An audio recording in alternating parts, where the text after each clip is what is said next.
All right, day 3 after painting, and if you've been following the paint job, you know that this area had a lot of orange peel on it. So what do?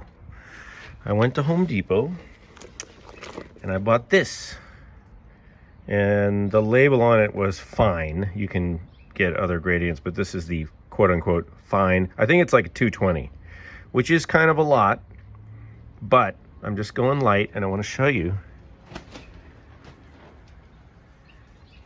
So because here's the issue, you guys. On a Corvette, there's just no straight line. There's nothing flat, right? So I got this, and it's like a sponge. It's awesome, and you can wet sand with these. So I've just been going over this, and of course I stay away from the edges, right? Stay away from the edges. Don't go near the edge. You will hurt yourself. But like here, you see the orange peel? So I just gently, get it on the car flat, and then I just gently go at an angle, go at a couple angles, never directly this way or this way, but just do a little angled, couple directions. And you can use some pressure on these. It's not like I'm not pressing. Let me get my rag. Hold on. Clean microfiber, and clean it off, and I look at that. So it just knocks down the little peaks, and my goal with this is not to get it completely smooth. My goal is to get it so that when I go to 600, it's easy. So I'm just using this sort of monster sponge guy to get it in the ballpark and save me some time. That's all. And the fact that it's a sponge, it's flexible, and this edge also comes in really handy. So like if you aim it there, see, because it's flexible, so you're not gouging anything. You just kind of go at a little, I can't keep two things at once.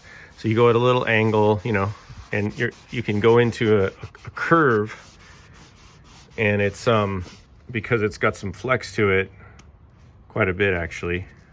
So I know it's hard to see, but it's very flexible in the end. You're not going to gouge anything. You're not going to mess anything up. So that's what I got going on today, you guys. The other thing that I don't know if I mentioned in a prior video is that I did do, this little test area over here, which is looking great, but then I was still a little concerned about any moisture that might be in the paint, because, if there's any moisture in here that got mixed in and trapped, then you can end up with these, some people call it a volcano, or it's like having a pimple pop on your car, except you just end up with a little hole, pinholes all over. So I was freaking out about that, because I think that the little bubbles were caused by some condensation, vapor, water vapor, whatever, that got past my little filters. So what I did, I got out my heat gun, and I did a test. And I tested over here, and I just did the heat gun on here, and I got it hot. And I got it hot to the touch, pretty hot. Like a hot day, probably as hotter than the car would normally ever get. And I heated it up, and nothing changed, right? Nothing here. So then I did it here on the beautiful part. So smooth. I did it here, nothing happened. And then I did it over here to check, because this again was an area where I saw some of those little bubbles, and nothing happened, nothing changed. So I think I'm clear. I think I'm in the clear. Today is super overcast, but I'm thinking about also just taking the canopy off. We're gonna get some hot weather. It's LA here, so we're gonna get some hot weather soon. I'll just, let it sit out in the sun. I'll hit it with the heat gun again. I really want to make sure that there's no moisture in here. So I want to test it. I want to push it. If there is moisture, I want it out now, because now's the time to address it.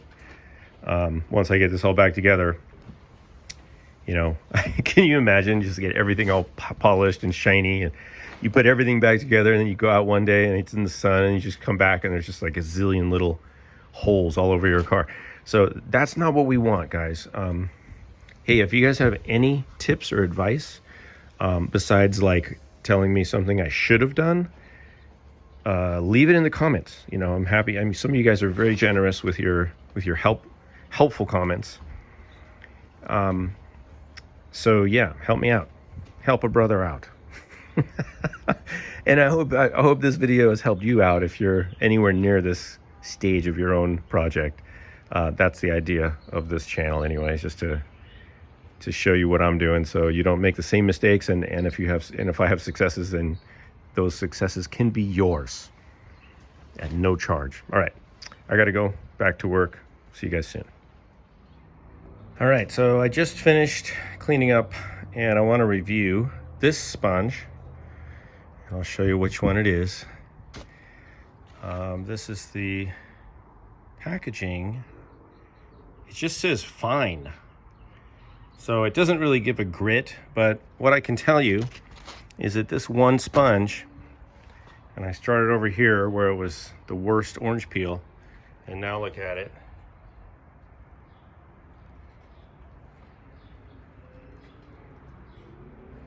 Some areas I got completely flat with it.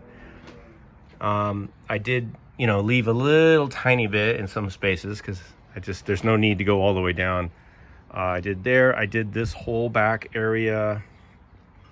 I did this top area. It's great for getting in all the little curved surfaces. And then I got over here.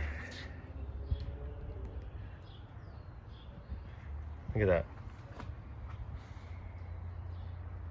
Now here's where it started to thin out a little bit. It got a little finer, but I was able to continue using it. I used it throughout this area. This wasn't as bad, orange peel wise, but you can see it's even got kind of a sheen to it. And then of course here's the one spot that I did earlier. And when I do the whole car, I'll probably back this one back down when I get to like 1,000, you know, and I'll just, so it's all blended, and then pick it up from there. And I did the front. I got some schmutz on it already, but I'll tell you, this sponge, at least for a Corvette person, I want to get more of these things. This was amazing, and it's weird because it's pretty aggressive, but at the same time, it's incredibly forgiving. Like I even did I did these edges. I don't know if you guys can see that, but I hit these edges with it, and I never felt like I was even close to like burning through an edge. Same thing back here. Like you can confidently like hit all these things with that sponge, and you're not gonna blow through an edge. Like right here, it's pretty sharp, and it's smooth now because I went over it with that sponge. Even on the wheel wells, like over here, I was able to kind of dig into this stuff. It's still a little bit of work to do, but I also was able to put it right on this flat part and go around here, and I kind of go in a like this action, a little circle or a crosshatch back and forth, and these are much improved. But see the edge, so it's pretty awesome. I don't know if you guys are using these sanding sponges. I'm not even sure these are, I mean, what's weird is I didn't see anybody saying that you could wet sand with these, but I did. So, and I would do it again. I'm not afraid. Anyway, I'm a fan. That one's pretty much done. But I'm done with this for now. I'm just gonna probably, I'll go over it with 600 wet next, or maybe 400, 400 and then 600.